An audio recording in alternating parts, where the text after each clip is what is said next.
sitting down with Cali Condors head coach Jonty Skinner. Jonty, you guys won your first match thanks to your expertise in choosing which skins to do. Tell me about how being the head coach for that first match was.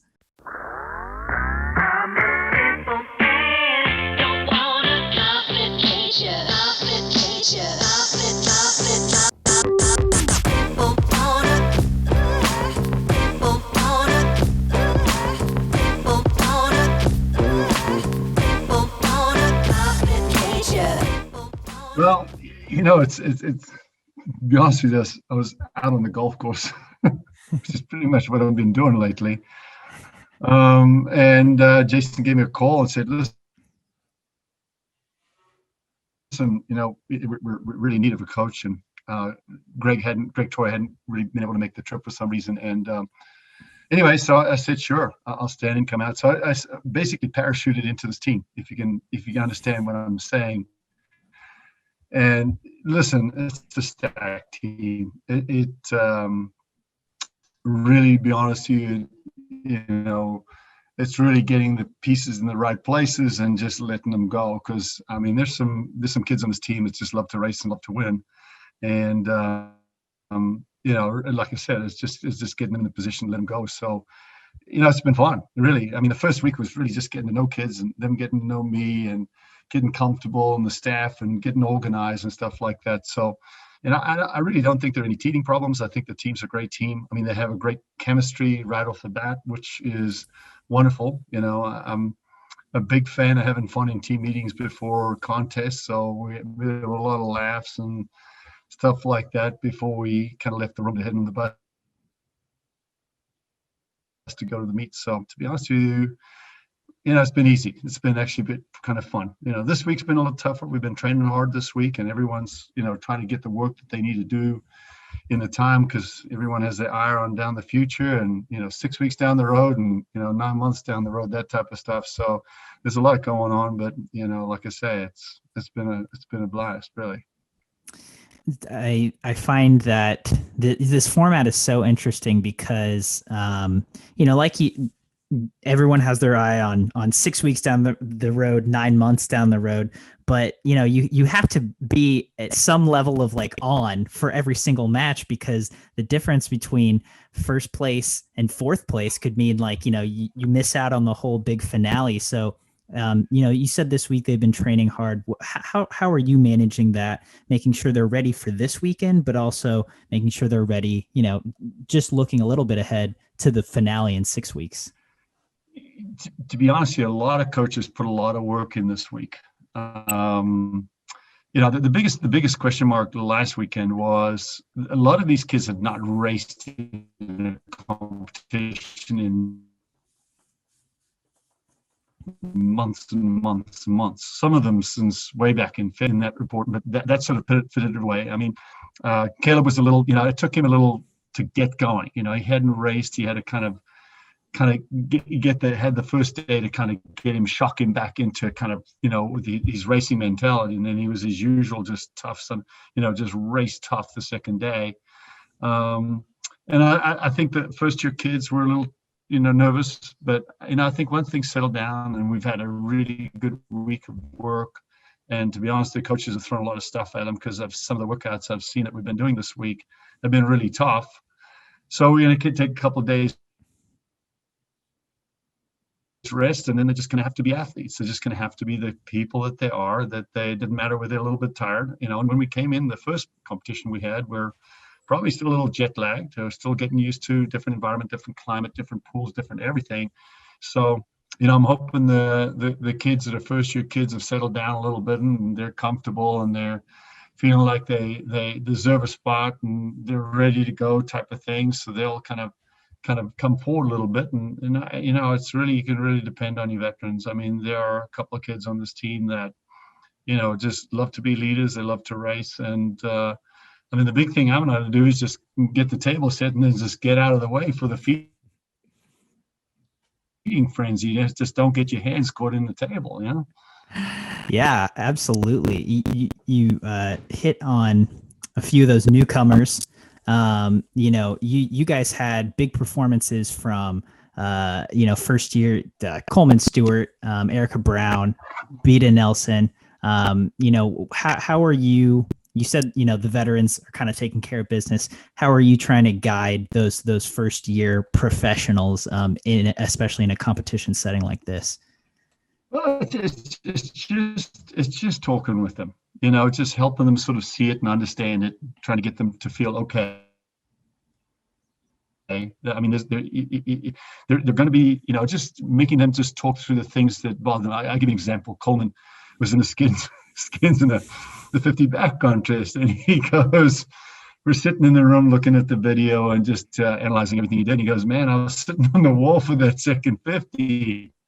And I was thinking, man, I can't feel my legs. And I'm looking at him, I said, Coleman, it's probably not the right thought to have in your head at that point in time, which he said, yeah, it's wrong. So it's just them sort of walking through the things that they can do better and recognize them. And then just sort of, coming up with an action plan so their brains are ready to deal with it. I mean, they got to know everyone's hurting. I mean, everyone's really hurting. It's the people that say, good, we're hurting. Now I'm really going to get tough kind of thing that kind of take it from there, as opposed to people that are kind of prone to the niggles and, maybe I tweaked my shoulder on that first one, type of thing. You can't afford to do that. I told some of the kids that had never been out here before, go practice coming out of the tunnel in front, and you get big mirror and you just practice, look at yourself in the mirror, see yourself coming out, see what your expressions are, see how you present yourself, because you need to do that a whole bunch of times to start feeling very comfortable. Because some of these kids aren't, they show up to the blocks and they race and they can be tough, but can you come out and present yourselves as a competitor, as a performer type of thing, and kind of really get after it type of thing? I mean, I think they need to work on stuff like that. So we've talked about a lot of different things that they can do to settle them down and get comfortable. And I really feel a couple of them, I think, are going to make really good strides, because in conversations with them, looking at video and just analyzing video, they really were in a position where they could see things that they could really improve. And I think they're all sort of ready to kind of say, okay, I want a second crack at it. And, and I've changed the lineup quite a bit for this meet, and I've changed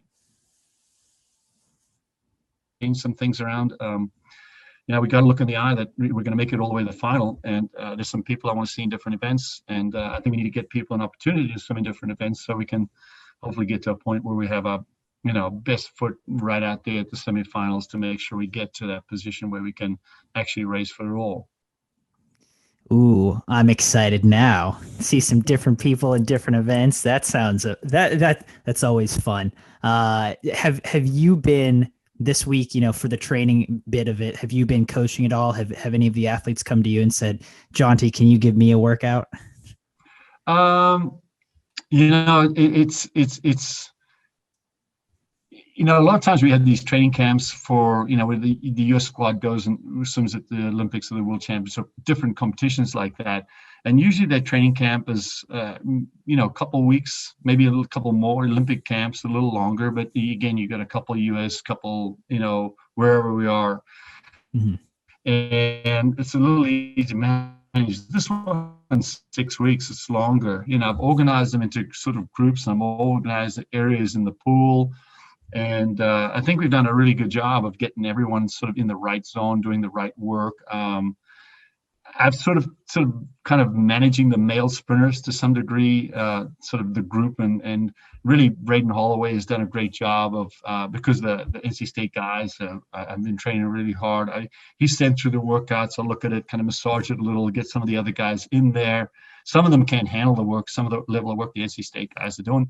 So I have to kind of organize a little to make sure that they can kind of work it in there, because honestly, he waxed them the other day. I mean, they were just, I had to email him today and say, hey, listen, these guys are pretty toasted. Whatever you've got written for tomorrow, we need to adjust it, type of thing. But so I've kind of been sort of overlooking them and coordinating them, but I still like to get out and, watch Lydia practice and get over and look what the Florida kids are doing. And, there are quite a few kids on the team. Like I said at the beginning, and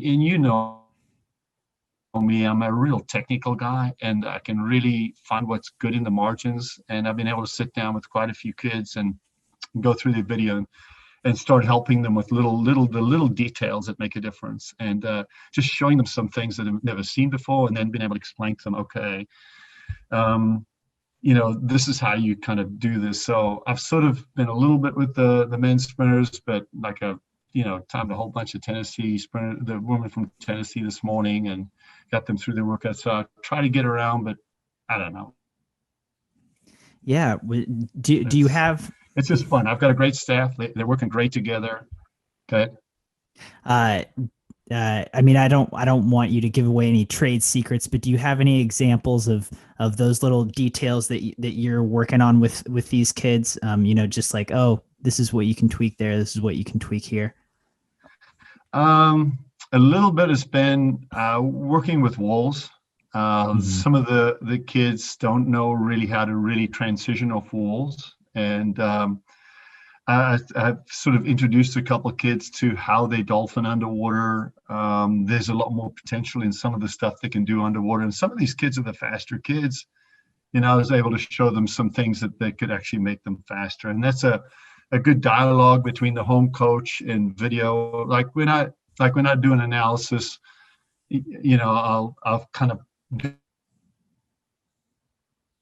do it on my computer. I'll put it up on my YouTube channel in a private room, and I'll share it with the athletes, share it with the coach, so everyone knows what's being said and what I'm trying to teach them. Because a lot of this stuff that I'm trying to help them kind of introduce to them is something they're going to have to take home. So if I catalog everything and kind of take it, they can take it home with them. I think I worked on Schmidt's dive the other day, and she can see really good improvement already. And if you know Schmidt, she's such an outgoing, wonderful person to have a conversation with, right?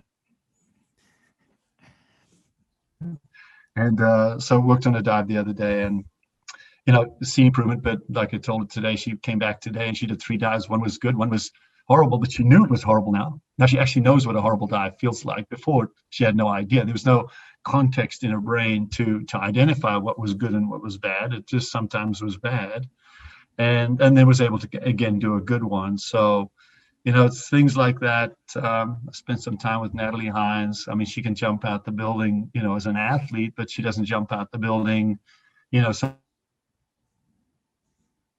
sometimes when she comes off walls. And she had a great start in the 100 freestyle. She just blitzed everyone off the blocks into the water.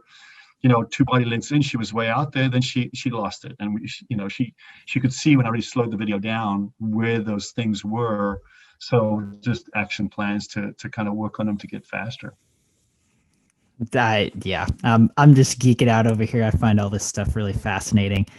Tell me about your Condors staff. You said working with the staff has been a real pleasure. Who's on your staff, and what have you enjoyed about getting to spend time with them? Well, the nice thing about it is Brian Schrader's has been on a lot of national teams trips and stuff like that. So he's very familiar with the camp type environment. He's been in it many, many times. So he's very comfortable with the organization and structure.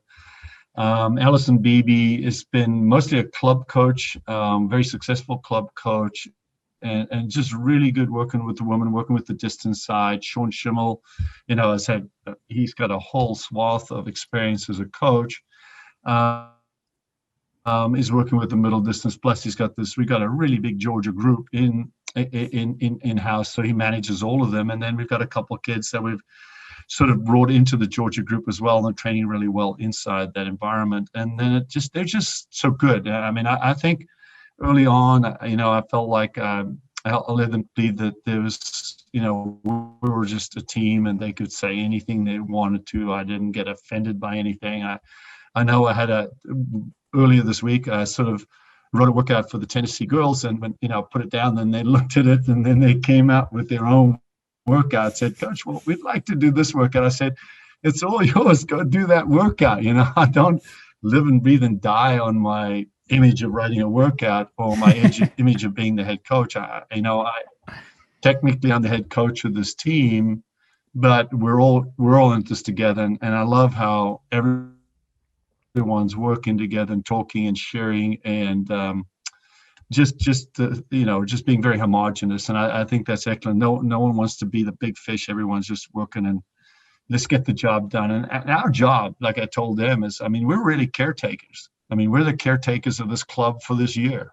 We might not be coaching these kids, we might be on this club a year from now, but our job is to do everything we can to catalog, organize, do the job, and then just hand off all the data and the information and say, here, whoever takes over next year, you've got all the stuff. You got every relay split, every takeover, analyzed, set up in a database, all the performance, all the stuff we did, it's all just going to be handed down. So I think we all kind of in the mindset that we're really going to enjoy the time we have because it's special.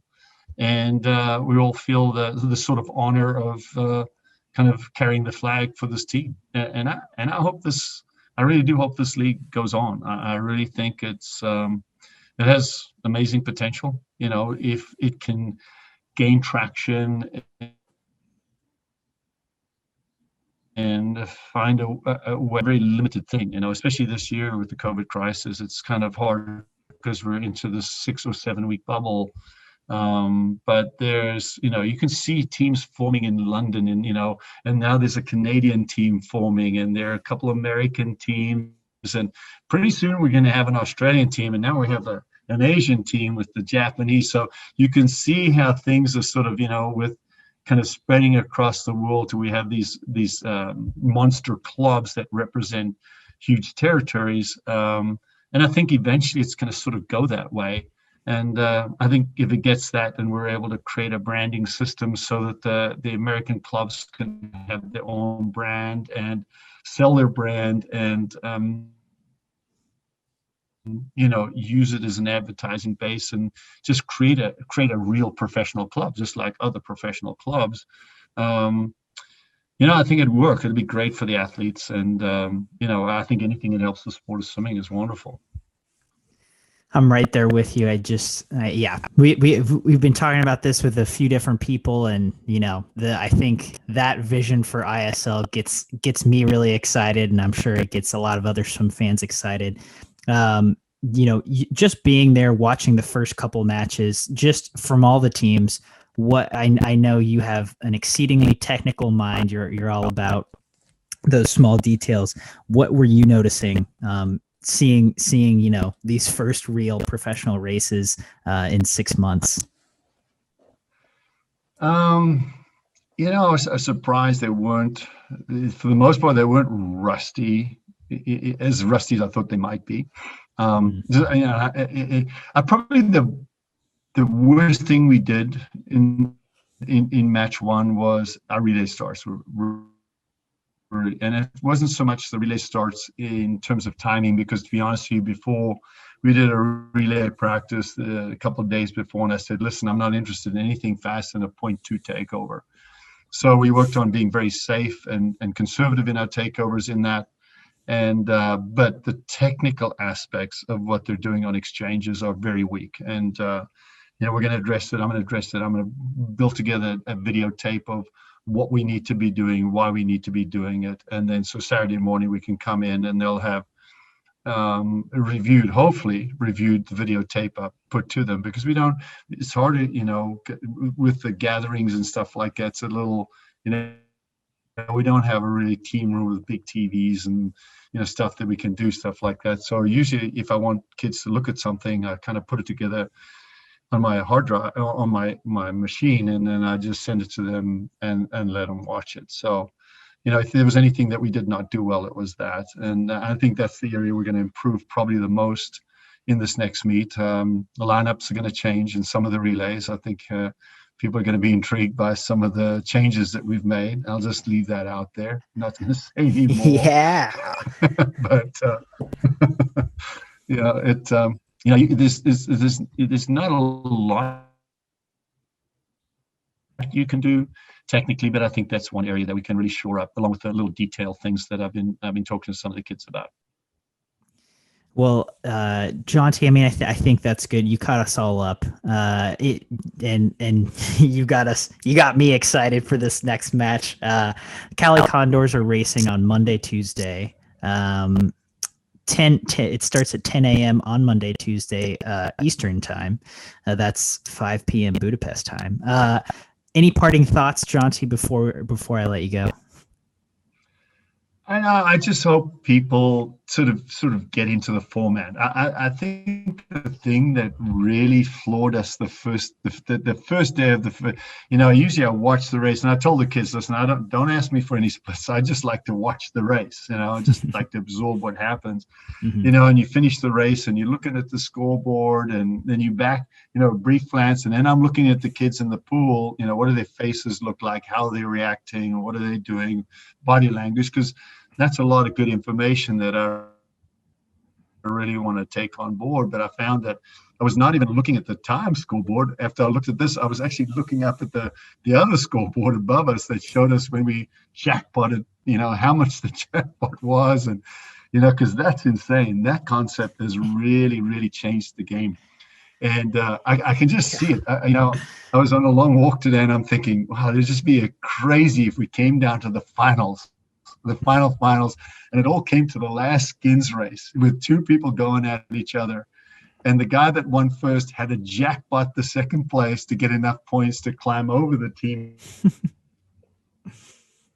in first to win the whole thing. That would just be insane right there, right?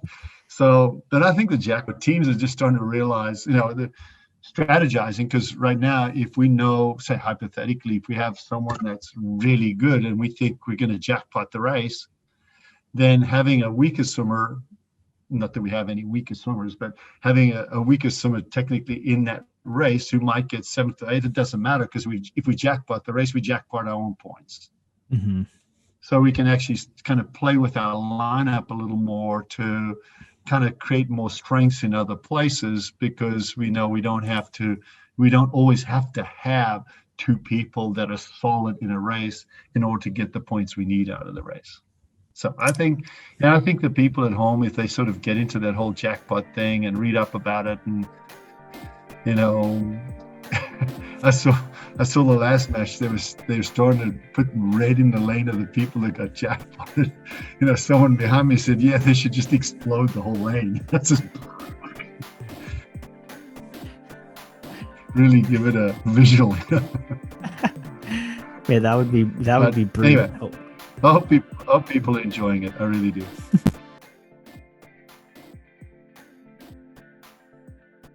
You've been listening to the SwimSwam podcast. Stay tuned for new episodes every week. You can take SwimSwam podcast on the go by subscribing on your favorite podcast platform. Look for links in the description below, and be sure to subscribe to our YouTube channel for more videos as well.